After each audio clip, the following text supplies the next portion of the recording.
কখন কি ঘটে যায় ইরানে এ যেন এক দম বন্ধ আবহাওয়া। এরই মাঝে একটি সংবাদ বিশ্ব মঞ্চে আবারও আলোচনায়। ইরান মানবে না যুক্তরাষ্ট্রের প্রস্তাব। তাহলে কি হতে চলেছে মধ্যপ্রাচ্যে? মধ্যপ্রাচ্যে উত্তেজনা, হুমকি আর গোপন সামরিক প্রস্তুতিতে ঘনীভূত হচ্ছে সংকট। মার্কিন প্রেসিডেন্ট ডোনাল্ড ট্রাম্পের প্রস্তাবে ইরানের রাজি হওয়ার সম্ভাবনা শূন্য, এমনই বিস্ফোরক মন্তব্য করেছেন এক মার্কিন কর্মকর্তা। তার বরাত দিয়ে খবর প্রকাশ করেছে অ্যাক্সিওস। প্রশ্ন একটাই, তাহলে কি আলোচনার সব পথ বন্ধ? প্রতিবেদন বলছে, যুক্তরাষ্ট্রের বিশেষ দূত স্টিভ উইটকফ এবং ট্রাম্পের ঘনিষ্ঠ উপদেষ্টা জ্যারেড কুশনার প্রেসিডেন্টকে সতর্ক করেছেন, ইতিহাস সাক্ষী তেহরানের সঙ্গে শক্ত ও টেকসই চুক্তি করা অত্যন্ত কঠিন। এর আগে ওয়াশিংটনে গিয়ে একই বার্তা দিয়েছেন ইসরায়েলের প্রধানমন্ত্রী বেনিয়ামিন নেতানিয়াহু। তার স্পষ্ট বক্তব্য, চুক্তি হলেও ইরান তা মানবে না। এই বক্তব্যগুলোর পর হোয়াইট হাউসের ভেতরে কি বদলে যাচ্ছে হিসেব নিকেশ?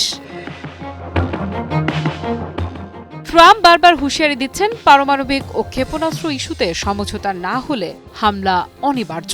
তার ভাষায় সব বিকল্প প্রস্তুত। কিন্তু এমন সময় ব্রিটিশ বার্তা সংস্থা রয়টার্স জানাচ্ছে, ইরানের সম্ভাব্য কয়েক সপ্তাহের সামরিক অভিযানের প্রস্তুতি নিচ্ছে মার্কিন বাহিনী।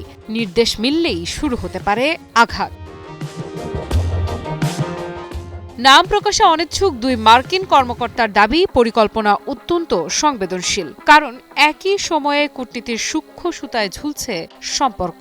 গত সপ্তাহে ওমানে মুখোমুখি হয়েছেন দুই দেশের কূটনীতিকরা। উদ্দেশ্য, তেহরানের পারমাণবিক কর্মসূচি ঘিরে নতুন সমঝোতার চেষ্টা। কিন্তু আলোচনার টেবিলের ছায়াতেই নাকি সাজানো হচ্ছে যুদ্ধের মঞ্চ। মার্কিন প্রতিরক্ষা দপ্তর মধ্যপ্রাচ্যে পাঠাচ্ছে অতিরিক্ত বিমানবাহী রণতরী, হাজার হাজার সেনা, যুদ্ধ বিমান ও নির্দেশিত ক্ষেপণাস্ত্রবাহী যুদ্ধ জাহাজ। সামরিক শক্তির এই প্রদর্শন কি কেবল চাপ তৈরির কৌশল, নাকি সত্যিই আসছে বিস্ফোরণ?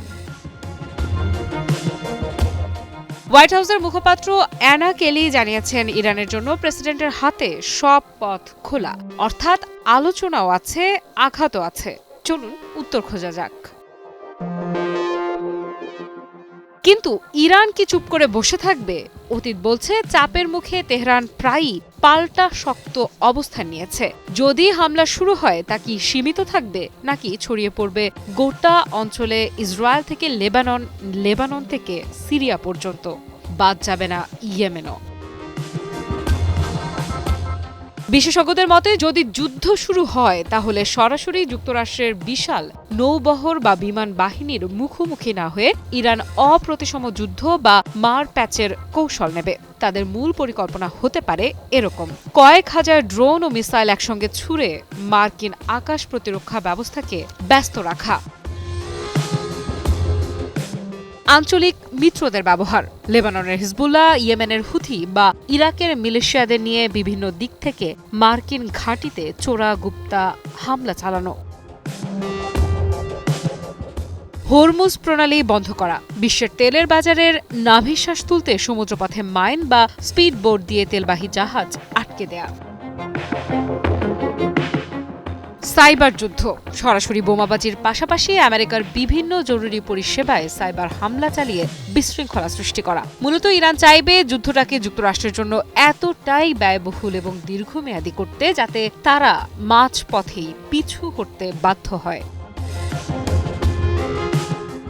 বিশ্ব এখন তাকিয়ে আছে দুই রাজধানীর দিকে। একদিকে যুদ্ধের প্রস্তুতি, অন্যদিকে নীরব কূটনীতি। শেষ মুহূর্তে কি জন্ম নেবে নতুন সমঝোতা, নাকি মধ্যপ্রাচ্য আবারও দেখবে অগ্নিগর্ভ এক অধ্যায়? আফ্রিদা ইফরাত, নিউজ 24।